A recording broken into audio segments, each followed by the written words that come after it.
Hello students, welcome to EPG Pathshala.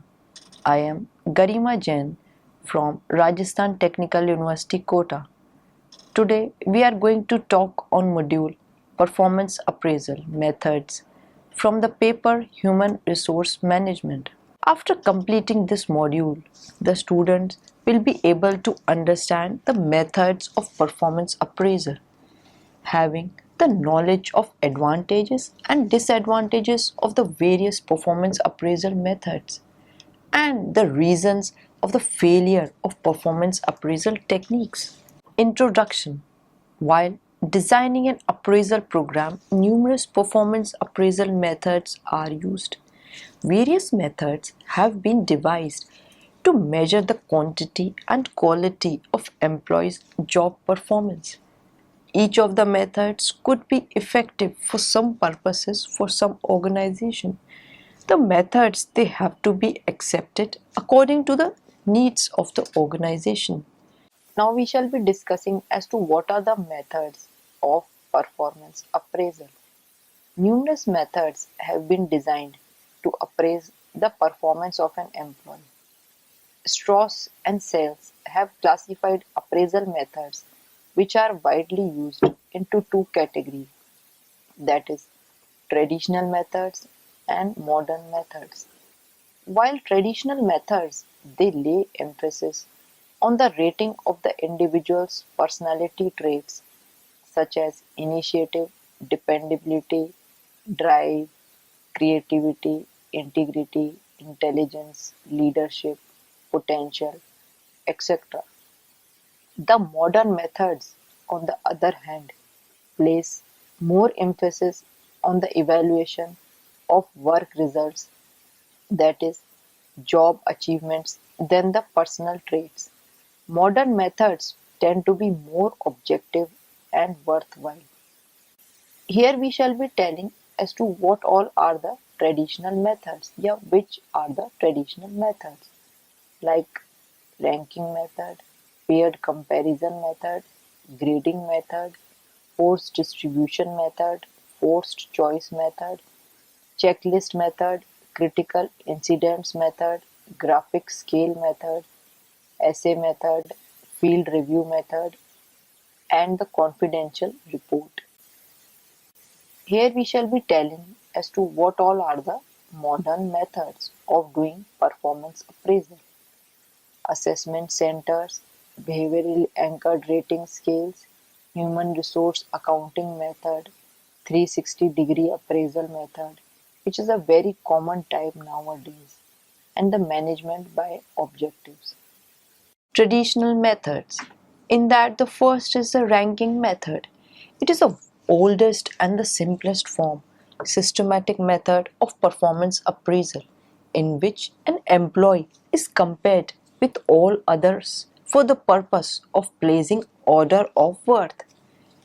The employees are ranked from the highest to the lowest or from the best to the worst.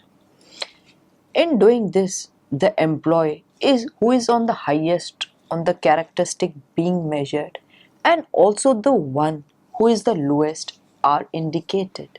Then the next highest and the next lowest between the next highest and lowest until all the employees to be rated have been ranked. Thus, if there are 10 employees to be appraised, there will be 10 ranks from 1 to 10. However, the greatest limitation of this method is that it does not tell us how much better or worse one is than another. Then the task of ranking the individuals is difficult when a large number of employees are rated.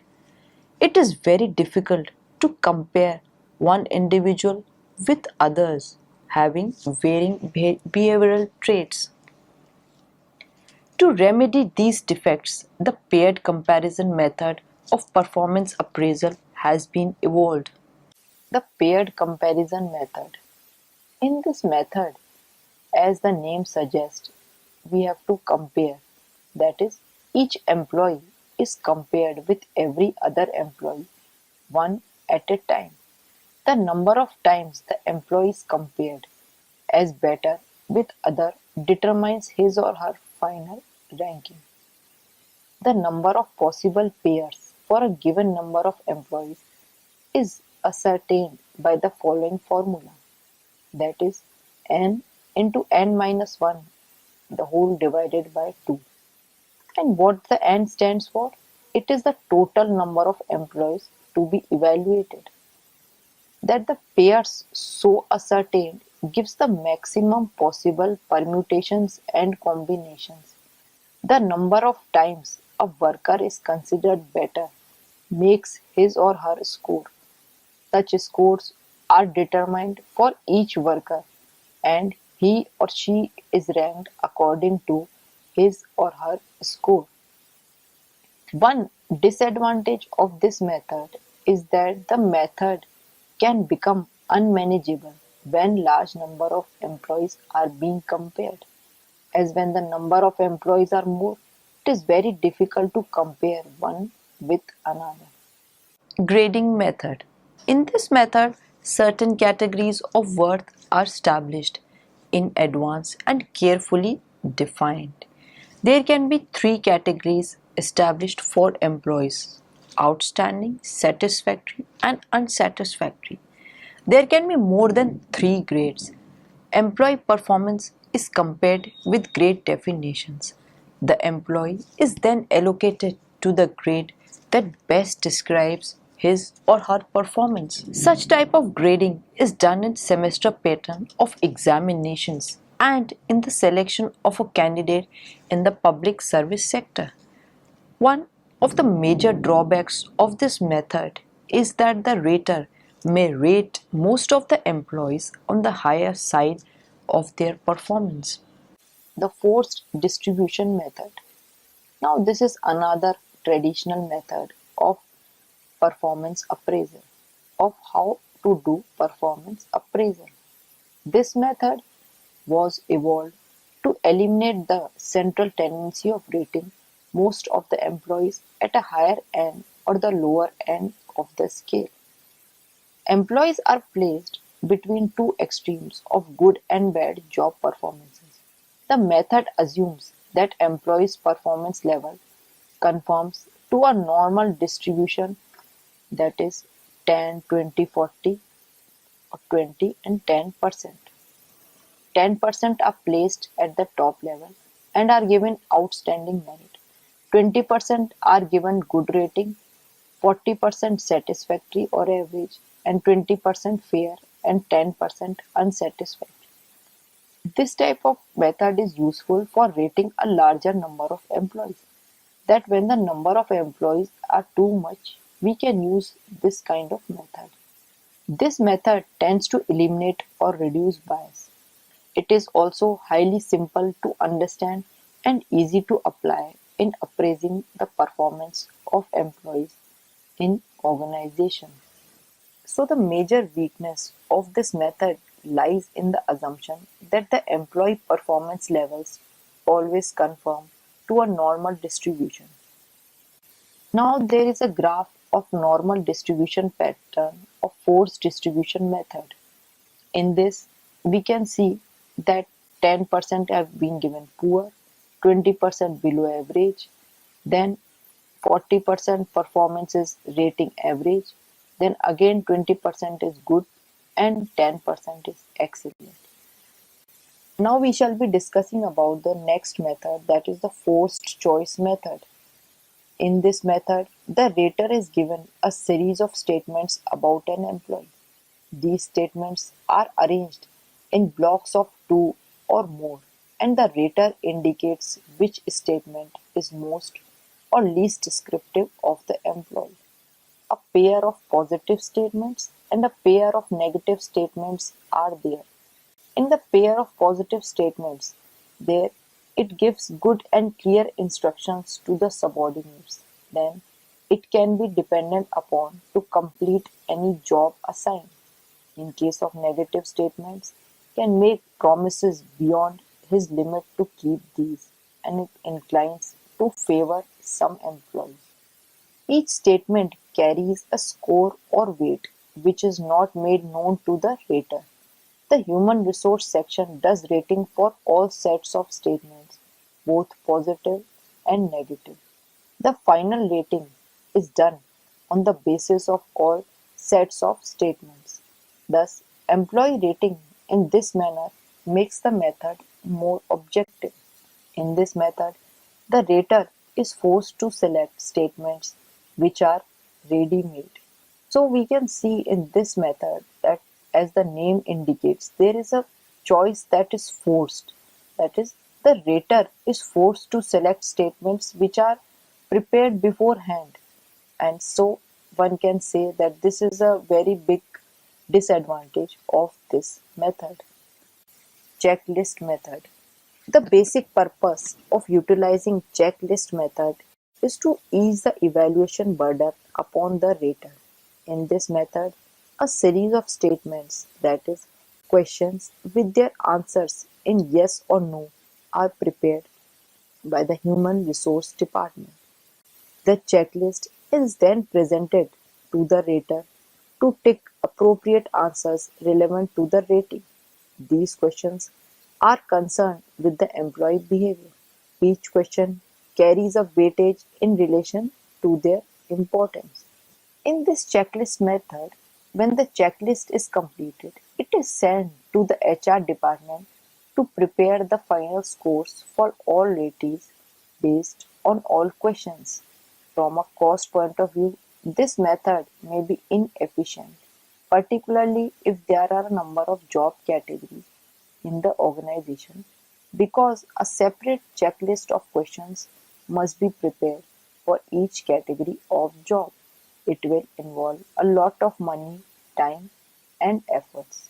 So finally, we can see that in checklist method, the major disadvantage is that it is difficult to assemble, analyze, and weigh a large number of statements about employee characteristics and contribution.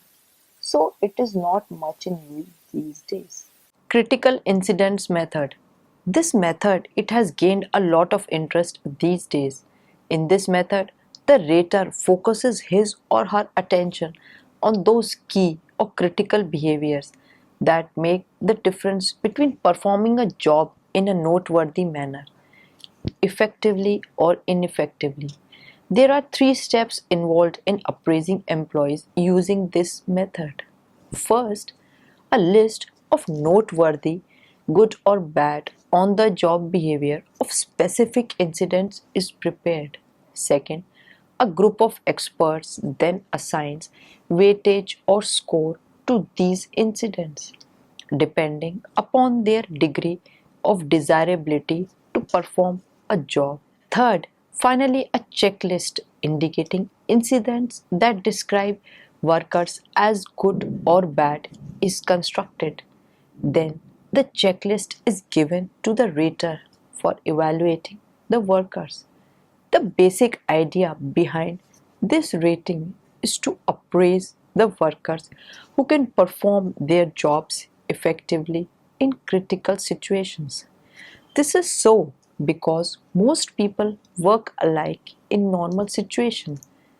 The strength of critical incident method is that it focuses on behaviors and thus judge performance rather than personalities. Its drawbacks are that one has to regularly write down the critical incidents, which become very time consuming and burdensome for evaluators, that is, managers. Generally, negative incidents are more noticed than positive ones. It is raters' influence that determines which incidents are critical to job performance. Hence, the method is subject to all the limitations relating to subjective judgments. Demerits of critical incident method. So what are the disadvantages or demerits of critical incident method?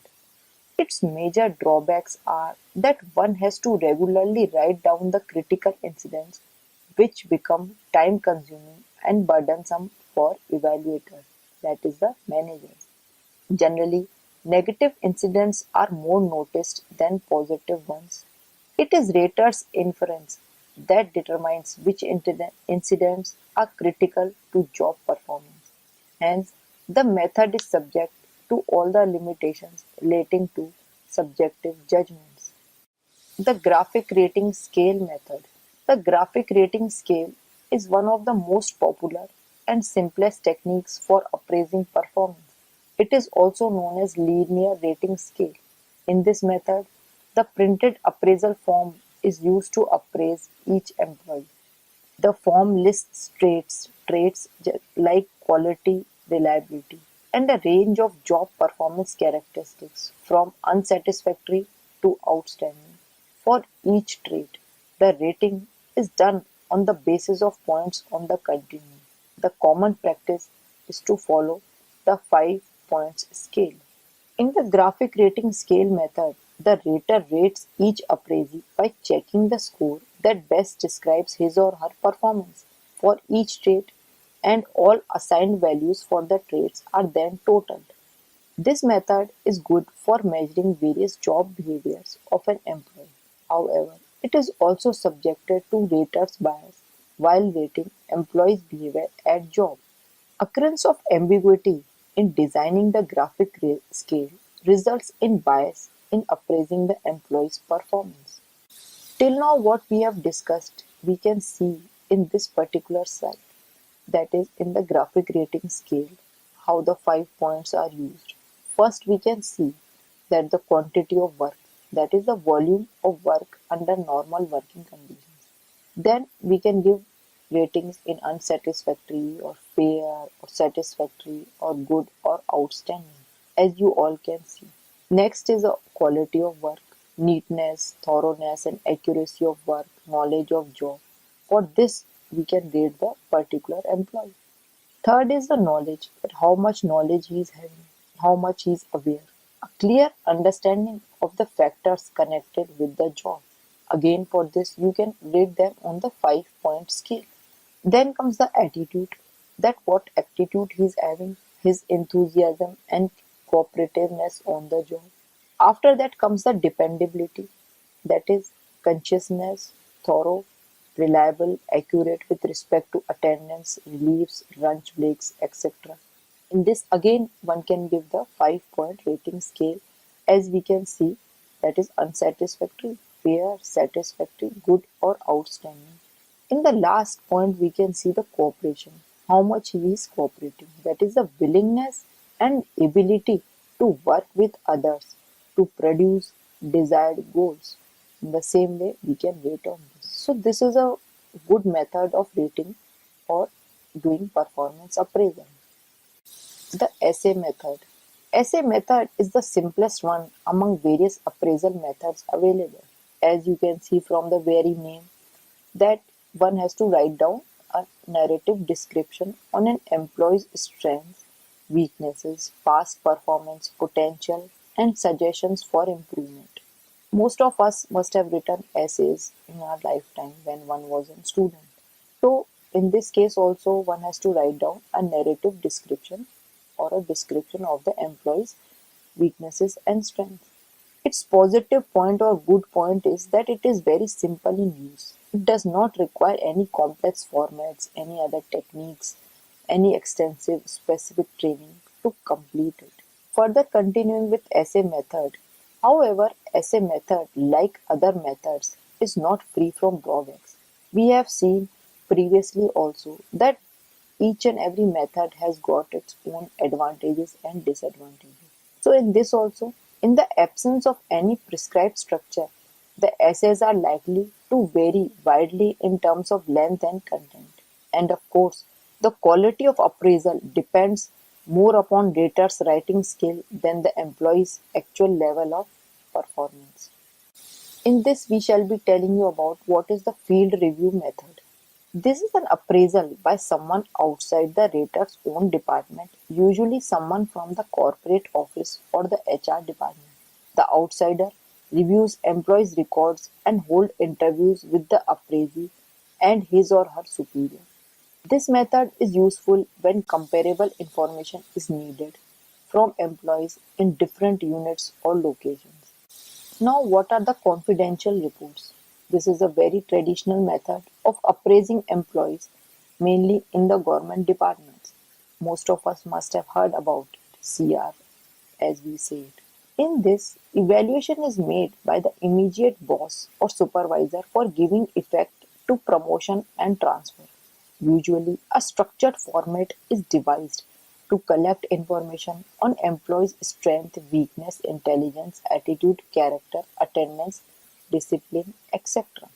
Overall grading can be given on a 5-point scale like outstanding, very good, good, average, and poor. The confidential reports, as the name suggests, are very confidential. They cannot be disclosed. Now we shall be discussing about the various modern methods of doing performance appraisal. Till now we have discussed about the traditional methods. The first of all is the assessment center method. An assessment center typically involves the use of methods like social informal events, tests and exercises, assignments being given to a group of employees to assess their competencies to take higher responsibilities in the future. Generally, employees are given an assignment similar to the job they would be expected to perform if promoted.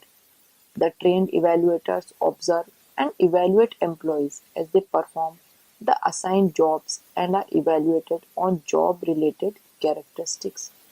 The major competencies that are judged in assessment centers are the interpersonal skills of the employees, their intellectual capability, the planning and organizing capabilities, motivation, career orientation, etc.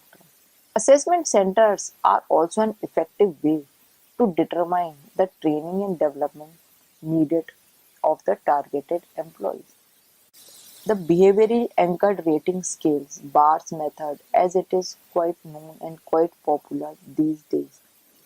Behaviorally anchored rating scale bars is a relatively new technique which combines the graphic rating scale and critical incidence method. It consists of predetermined critical areas of job performance or sets of behavioral statements describing important job performance qualities as good or bad.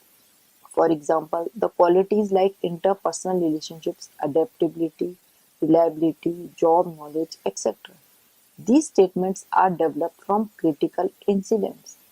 In this method, an employee's job behavior is judged against the desired behavior by recording and comparing the behavior with bars. Developing and practicing bars require expert knowledge. The human resource accounting method. Human resources are valuable assets for every organization. Human resource accounting method tries to find the relative worth of these assets in the terms of money. In this method, the performance appraisal of the employee is judged in terms of cost and contribution of the employees.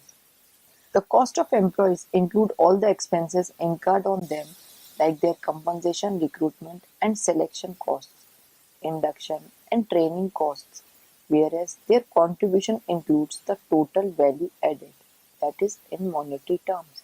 The difference between the cost and contribution will be the performance of the employees. Ideally, the contribution of the employees should be greater than the cost incurred on them. 360-degree performance appraisal. You all must have heard about this method. This is a very popular method. 360-degree feedback is also known as multi-rater feedback. It is the most comprehensive appraisal where the feedback about the employee's performance comes from all the sources that come in contact with the employees on his job. 360-degree performance appraisal. In this method, 360-degree respondents for an employee can be his peers, manager, that is his superior, subordinates, team members, customers, suppliers, vendors, anyone who comes into contact with the employee and can provide valuable insights and information or feedback regarding the on-the-job performance of the employee. So in a circle, 360, as you can understand, all those persons who come in his contact. 360-degree performance appraisal has four integral components, that is self-appraisal, superior appraisal, subordinate appraisal, and peer appraisal. 360-degree performance appraisal. Self-appraisal gives a chance to the employee to look at his strengths and weaknesses, his achievements, and judge his own performance. Superior's appraisal forms the traditional part of the 360-degree appraisal, where the employee's responsibilities and actual performance is rated by the superior. Subordinates appraisal gives a chance to judge the employee on the parameters like communication and motivating ability, superior's ability to delegate the work, leadership qualities, etc. Also known as internal customers, the correct feedback given by peers can help to find employees' abilities to work in a team, cooperation, and sensitivity towards others. 360-degree performance appraisal. The self-assessment is an indispensable part of 360-degree appraisals, and therefore 360-degree performance appraisal has high employee involvement and also has the strongest impact on behavior and performance. It provides a 360-degree review of the employee's performance and is considered to be one of the most credible performance appraisal methods. 360-degree performance appraisal is also a powerful developmental tool because when conducted at regular intervals, it helps to keep a track of the changes of others' perceptions about the employees. A 360-degree appraisal is generally found more suitable for the managers as it helps to assess their leadership and managing styles. This technique is being effectively used across the globe for performance appraisals. Some of the organizations following it are Wipro, Infosys, and Reliance Industries. Management by objectives, that is MBO. The concept of management by objectives was first given by Peter Drucker in 1954. It can be defined as a process whereby the employees and the superiors they come together to identify some common tasks. The employees set their goals to be achieved, the standards to be taken as the criteria for measurement of their performance and contribution, and deciding the course of action to be followed. Management by objectives is the essence is participative goal setting, choosing course of actions and decision making. An important part of MBO is the measurement and the comparison of the employee's actual performance with the standards set. Ideally, when employees themselves have been evolved with the goal setting and choosing the course of action to be followed by them, they are more likely to fulfill their responsibilities. In this process of MBO, the principle behind this is to create empowered employees who have clarity of their roles and responsibilities expected from them, understand their objectives to be achieved, and thus help in the achievement of organizational as well as personal goals. Some of the important features and advantages of MBO are clarity of goals. With MBO came the concept of SMART goals, that is, goals that are specific, measurable, achievable, realistic, and time bound. The goals thus set are clear, motivating, and there is a linkage between organization goals and performance targets of the employees. The focus is on future rather than on past. Goals and standards are set for the performance for the future with periodic review and feedback. Involving employees in the whole process of goal setting and increasing employee empowerment enhances employee job satisfaction and commitment. Drawbacks of appraisal techniques. The superior plays dual and conflicting role of both the judge and the helper. Too many objectives often cause confusion. The supervisor feels that subordinate appraisal is not rewarding. A considerable time gap exists between two appraisal programs. The skills required for daily administration and employee development are in conflict. There are further some drawbacks like poor communication keeps employees in the dark about what is expected of them. There is a difference of opinion between a supervisor and a subordinate in regard to the latter's performance. The feedback and appraisal is generally unpleasant for both supervisor and subordinate. Unwillingness on the part of supervisors to tell employees plainly how to improve their performance.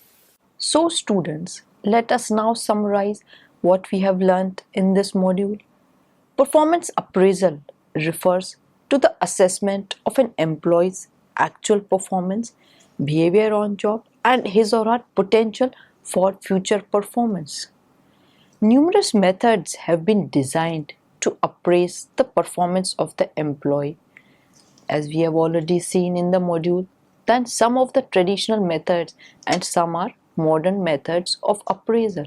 While traditional methods, they lay emphasis on the rating of the individual's personality traits such as initiative, dependability, drive, creativity, integrity, intelligence, leadership, and potential, etc. Whereas the modern methods, they place more emphasis on the evaluation of the work results, that is, job achievements rather than personal traits. Modern methods tend to be more objective and worthwhile. 360-degree appraisal, it can provide valuable insights on information or feedback regarding the on-the-job performance of the employee by anyone who comes into contact with him or her. They can be peers, superiors, subordinates, team members, customers, suppliers, vendors, etc. Management by objective process is to create empowered employees who have clarity of the roles and responsibilities expected from them. They understand their objectives to be achieved and thus help in the achievement of organizational as well as personal goals. Thank you.